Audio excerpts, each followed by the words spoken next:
Welcome! This is Minidisc Monday number 44 and we're back under normal circumstances today to go through randomly chosen mini discs in my MD album collection here. And today I thought it's time we took another look at one of my very favourite bands.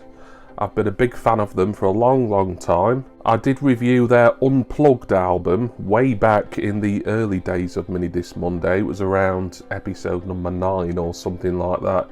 You can check the Minidisc Monday playlist for all the back catalogue, of course. But because I've got their first 3 studio albums on MD, I figured it's time we start taking a look at the Corrs again. And this one is, of course, their debut studio album, Forgiven Not Forgotten.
So, Forgiven Not Forgotten came out, I think, around the tail end of 1995. Bit of a slow burner, certainly for the UK. I know it was a successful album all over the world, to at least some extent. I've had this mini-disc now for many years. I say this every time, really. I can't exactly remember when I got it or even the price I paid. I do remember this was expensive though. One of the more expensive mini-discs, not just value-wise, but from what I paid in the first place. It did get to number 2 in the UK, eventually. The singles off it, as you saw, hopefully on the clip a few moments ago, none of them did particularly well. Didn't have any top 40 hits. We'll get onto those as we go through the tracks. Let's take a look at the actual MD package itself first. So, one of the more unusual ones in that the cover artwork is in landscape mode rather than portrait, but makes sense. There's a nice group shot of the 4 Corrs siblings there. Goes back to a standard portrait orientation on the back. The case is in very nice condition, really. Can't see any cracks or anything like that. The price I paid for this, I was hoping when I got it, which must have been getting on for 10 years ago, would be in mint condition. And to be fair, I would say it's near mint, really. There's the disc with the album artwork on that side, and the tracks, and some copyrights and legal stuff on the back. As for the booklet, as is the case with most, if not all, mini-disc albums of the era, it kind of replicates either the CD or the cassette inlay, but just resized to fit the MD packaging.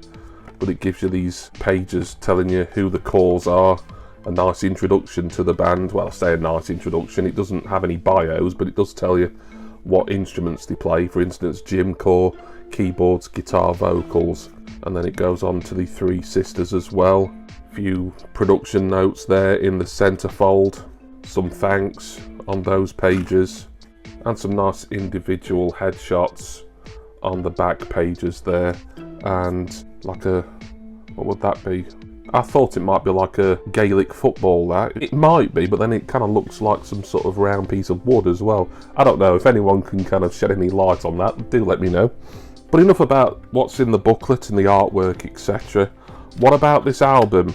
Well, as I say, I'm a big Corrs fan. I collect all their work. The solo albums from Sharon and Andrea, I've also got all of those now. They're a band who, while they're never going to be the most fashionable or even the most sort of high octane, they're a group who I just really like to sort of relax to. I'm a big fan of Celtic music and Celtic culture, Irish culture, so the Corrs, way up my street. And Forgiven Not Forgotten really is a beautiful blend of traditional Irish music and pop rock really. So it starts with an intro, Erin Shaw brackets traditional intro and instrumental. It's kind of like a precursor to what comes towards the end of the album, so kind of like a taster for things to come really. And then track 2 is Forgiven Not Forgotten, the title track. It was released as a single, I think one of 4 singles from the album. Probably the weakest single in my opinion, but it's not a bad track. I mean, it's the title track, it lent its name to the album, presumably the song came first. Track 3 is Heaven Knows, nice up-tempo kind of thing now, sort of Americanised in its sound, and you kind of get that. I mean, I think they were signed to an American record label. Well, I mean, they were signed to technically 3 record labels at this point, because they're on Atlantic, 143 Records and Lava Records, and at least 2 of those are American based, if not all 3 of them. So you know that they're kind of aiming to hopefully break that elusive American market that seemingly every musical act and artist wants to do. Along with The Girls, another traditional Celtic or Irish instrumental at number 4.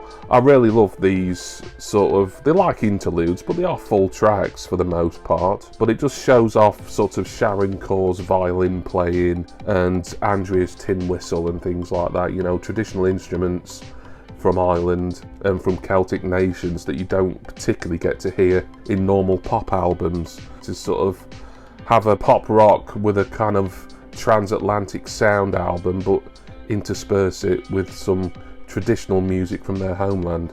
Someday is track number 5, another one I've always enjoyed. Number 6 is a very well-known track of theirs, Runaway. It was a single, didn't do very well the first time.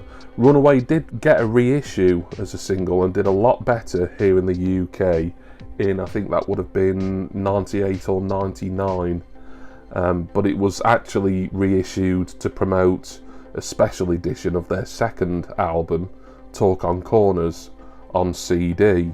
So you could say Runaway was a single released from 2 different studio albums. Possibly my favourite on the album, certainly my favourite single from this era is number 7, The Right Time.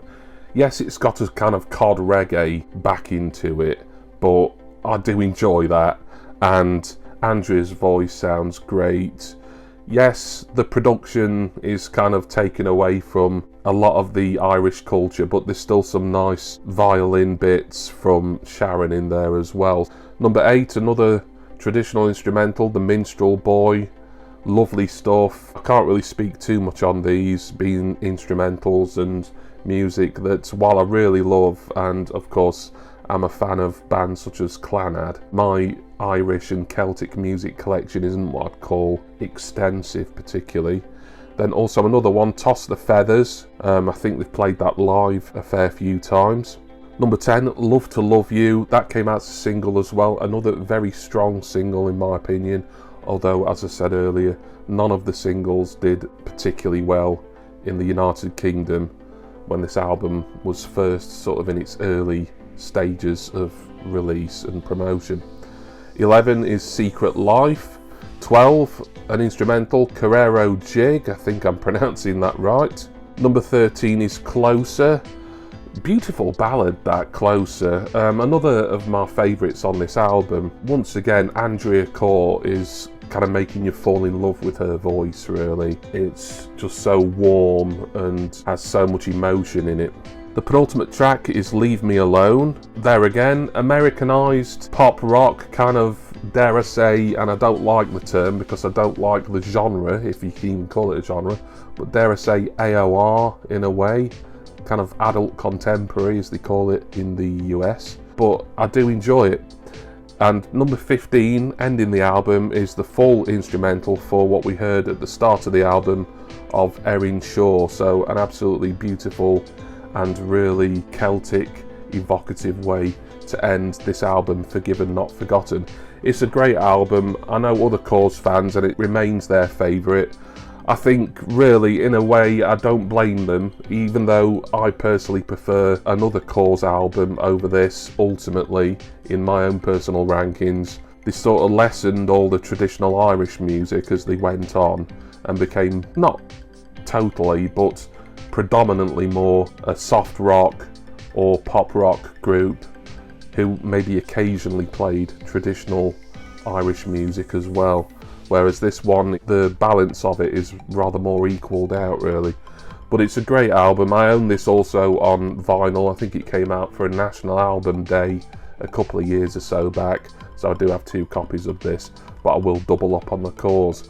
So that is the excellent Forgiven Not Forgotten by the Corrs. And we will get back to looking at more Corrs studio albums in the future here on Minidisc Monday. But I want to say thank you for watching this today. Special thanks go to my wonderful subscribers and generous patrons.